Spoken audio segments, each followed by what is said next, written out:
Ito na nga pala yung Street King side mirror version 8 natin mga boss. Walang grado yan tapos LTO approved. Siyempre kumpleto na din sa mga tornilyo yan. Boss, pwede ba to sa motor ko? Yes naman boss, universal yan kaya pwede. Tara, kabit natin dito sa NMAX.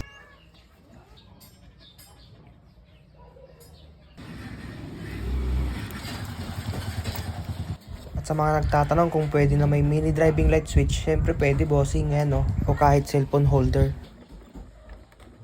Ayan, 360, rotatable nga din pala to, kaya pwede mo i-adjust kung saan ka komportable at mapurong matignan. Hindi nga din pala yan mabibrate, basta higpitan mo lang yung pagkakalagay. Ayan, nailagay na. Bagay din naman siya sa NMAX. 360 rotatable naman, kaya pwede mo i-adjust sa formang babagay. Walang grado yan bossing. Bagay nga din pala to sa Sniper 155. Kung trip mo tong side mirror na to, ilalagay ko sa yellow basket yung link.